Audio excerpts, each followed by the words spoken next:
right, guys, welcome back to the second video in our first outcome of Unit 1. So this one is Key Knowledge 2, and this one's all about the personal motivations for starting a business. So as explained in the first video, we always start by looking at our study design for the outcome we're looking at presently. So here it is again. We've seen this before. And all we do here is highlight now the particular key knowledge dot point that we're looking at in this video. Okay, so you can see we're moving down the key knowledge dot points as we move through the series of videos. So the personal motivation behind starting a business, such as the desire for financial and personal independence, to make a profit and to fulfill a market and or social need. That's what the focus is on here. So what is this all about? Okay, starting a business is a risky thing to do. We touched on that in the first video. Yeah, like people that start a business, this concept of entrepreneurship, a key part of that is the willingness to take a risk. Okay, so just to put some figures around that, around 20% of businesses fail in their first year and around 60% are going to go bust within their first 3 years.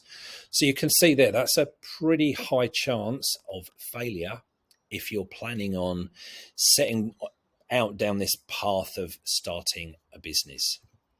Okay, so I guess what are the reasons that these businesses fail? Okay, now this isn't central to the key knowledge point. This is just giving you some context around, what sits behind this.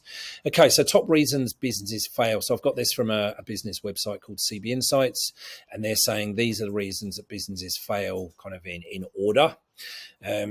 So look, just to give you an idea, like I say, because basically there's no market need for their service or their products. In other words, people are trying to sell something that people do not want. Okay. Now, actually, as we go through these, a lot of this stuff we're going to touch on a little bit more detail as we move through either the key knowledge dot points in this outcome or later outcomes. So that the idea here, there's no market need for their service or products. One thing we look at later in the course is doing some market research and feasibility studies before you even start your business. If you go through that process properly, when we get there, the idea being that should alleviate this one. You shouldn't be starting a business where people don't want to buy what you're trying to sell, because you would have found that out through your market research and your initial feasibility studies. So a lot of these happening because people are just getting things wrong when they're starting the business. Okay, another reason they run out of cash. Okay, it costs money to start a business, and often people underestimate how much it's going to cost. It's a little bit like a reno on a house. There's always a budget, and very often the budget blows out and the reno costs you a lot more than what you originally thought. Same idea with starting a business. Could be because they didn't have the right team running a business. We look at staffing a business later on in year 11, and in year 12 we look at managing employees. We kind of learn through those topics that a business is all about people. If you don't have the right people running the business and in your business, there's a pretty high chance of failure. Because they were outcompeted, in other words, there are other people out there doing what you're trying to do, but doing it better than you. Pricing and cost issues, in other words, you're selling at the wrong price. It might be too low, it might be too high, but the price is not right within the market that you're trying to operate in. Cost issues, again, coming back to this idea of maybe running out of cash, or it just costs you too much to produce what it is that you want to produce, which ultimately then means you have to sell at a price that is too high for consumers and they're not going to buy at that price. Poor product offering, look, what you're trying to sell is just not good enough for whatever reason. Because they lack a business model. That's more about the whole concept behind your business rather than just what it is you're trying to sell. The whole how you're structuring your business is kind of a more holistic approach. Your business model is just not right. And again, we look at that later. Because of poor marketing, we also look at marketing that has a whole outcome in Unit 2 dedicated to it. And because they ignore their customers, you need to listen to your customers, respond to what they're telling you, what they want. Otherwise, what's the point? You're going to fail. Okay, so again, just putting some context and numbers behind what we're talking about here. In 2021, which was the last year that I could find figures for from Statista, Over 365,000 new businesses entered the Australian market in that year. Now, at the end of that year, there were over 2.4 million businesses operating in Australia. So we're talking huge numbers here. That's interestingly 365,000 in a year. So we're talking 1,000 a day.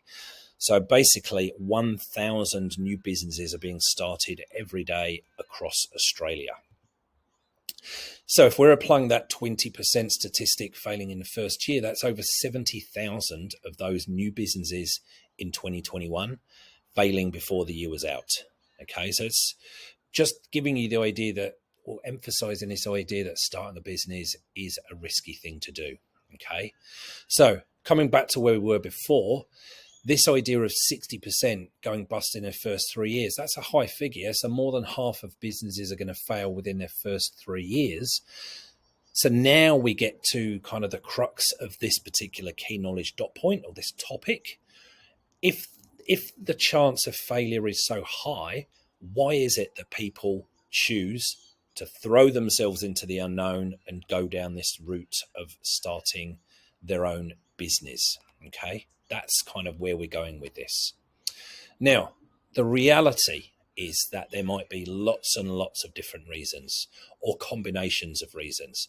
And without even looking at what we're going to talk about in this video, if I asked you, I'm sure you could come up with a few reasons yourself why people might go down this route of starting a business despite the risk of failure being so high.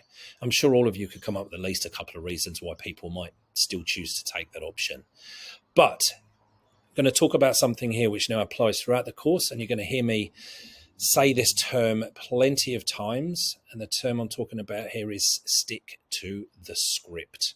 Okay, stick to the script. You're going to hear this many, many times over the course of the course.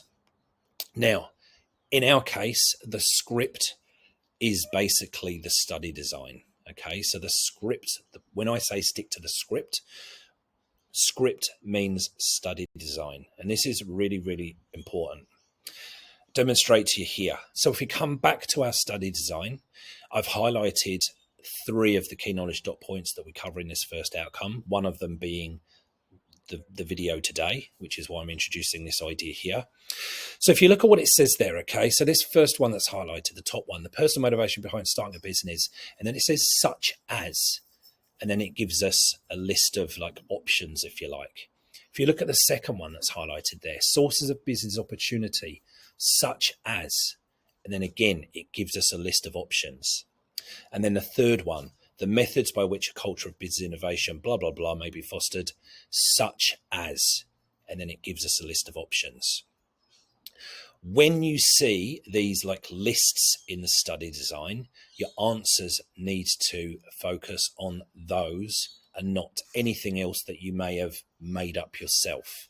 Okay, this will make sense as we kind of get into things. Outcome 2 here. Actually, this is unit 3. So you'll see that this theme follows throughout the entire 2-year course. So if you look at that first one there, it says the key principles of the following theories of motivation. And then it gives us 3 options: hierarchy of needs, goal setting theory, and 4-drive theory. Now, the reality is there are tons and tons of different theories of motivation out there. But when you are responding to these questions, you need to be talking about one of those 3. Sometimes the question will ask you specifically about the hierarchy of needs, the Maslow theory. Often it will just, explain a theory of motivation. You need to be sticking to what the study design says. Motivation strategies, the next one down, including, and then it gives them some motivation strategies. Now, when we get there, those are not necessarily the only ways to motivate your staff, but we are going to make our answers based around the ones that are listed in the study design. And then again, performance management strategies to achieve business employee objectives, including, and then it gives us 4 or 5 options. So what I'm saying here is always stick to the script. And if you make notes from these videos, which obviously you should be doing, I always stick to the script. So by making notes from these videos, that should be a natural process anyway. So getting back to this key knowledge dot point, okay, so we kind of digressed to make a point that is going to apply throughout the whole course. So our script here, so this is just the study design key knowledge dot point here. So the motivation behind starting a business, such as a desire for financial and personal independence, to make a profit, and to fulfill a market and or social need.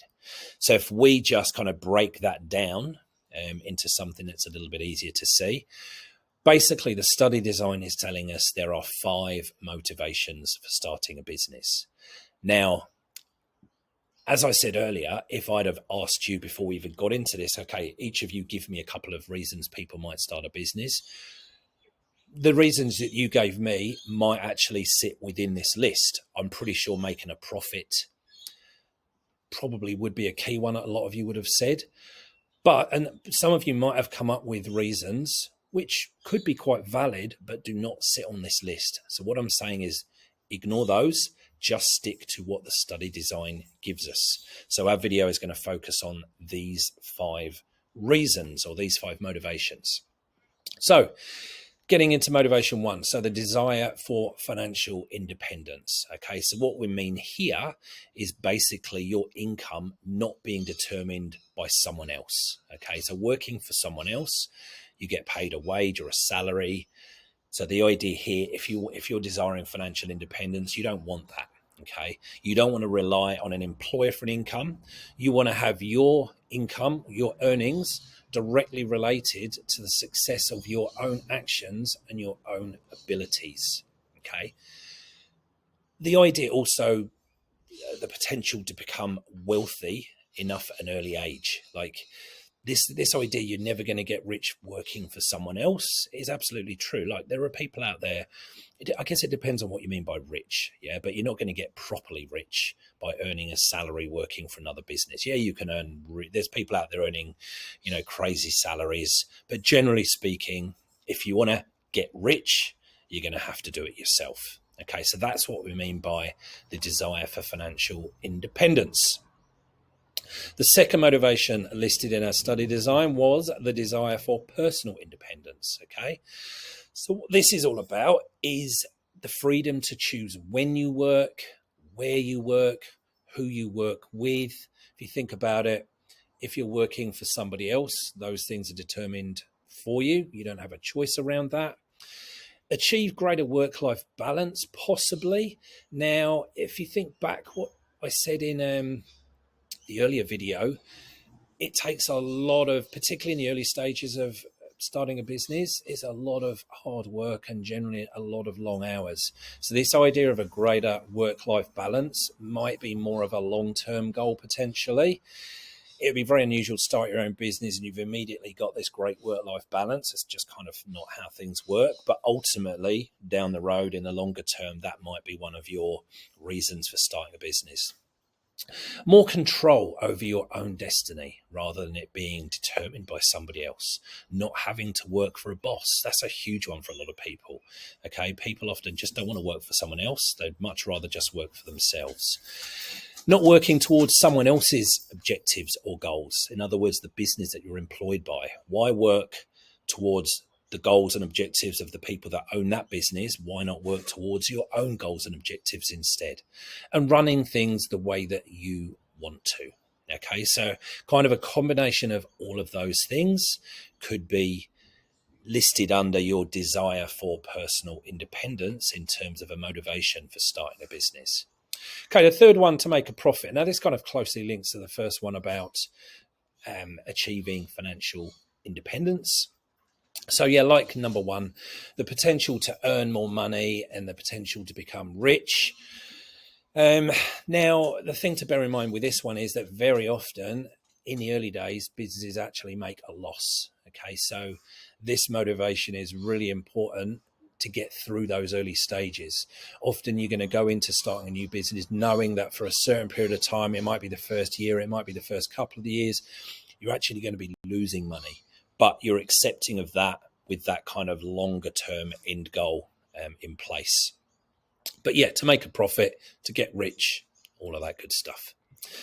Okay, the fourth one, so to fulfill a market need. So this is the idea of recognizing a gap in the market, a need that is not being currently met or not being met well by any other business, or creating a new product that customers are going to want. So thinking back to Janine Alice, that first video we touched on her in Boost Juice, she came back from California in the 90s and saw a business that was or a type of business that was working well there. She recognized there was a gap in the Australian market. This is not something that was happening here, and she basically created it. She filled that gap. Creating a new product that customers want. Look, Apple, this is the secret, or the central to the secret of Apple's success, always has been, okay? Creating products ultimately that customers want. Apple has been described as the greatest marketing machine on earth. They're very, very clever at creating products and then creating marketing central to convincing people that they want this product. And other businesses do similar. But that's the idea of fulfilling a market need, okay? Providing something maybe that doesn't exist, that you could start your business and fill that gap. Now, fulfilling a social need. This is slightly different. Now, some of you actually might have been out to Fair Share. I think in year 9, there's an excursion. If you did Endeavour, you go to Fair Share and you make the meals for the homeless people. There's lots and lots of social enterprises in Australia these days. So the idea here is this is where the primary motivation for starting a business is to address a social issue or a social need, or helping to address a common problem that is affecting society in some way. So in other words, the main motivation here is to do some good in the community rather than just getting rich yourself. So some examples might be protecting the environment, assisting the disadvantaged, the homeless or the unemployed, which is what's behind Fair Share. Now, if this is the case, if this is the reason for the business being started, this type of business is called a social enterprise. And that's something we get into a little bit more detail on later as well. Okay, so really the key here is, rather than starting a business to get rich yourself, you're starting a business to help a cause, do some good. Okay, hopefully that makes some sense. So wrapping this up, just kind of summarizing, the fact that starting a business is risky, the chances of failure are pretty high, important to recognize. We looked at some of the main reasons that businesses do actually fail. But despite that, obviously a lot of people still go down this path, take the risk and start a new business. Now, I touched on sticking to the script. This isn't part of this particular key knowledge, but I put that in here because it's key to this particular key knowledge dot point, but it is also a key thing to remember, a key theme throughout the entire course.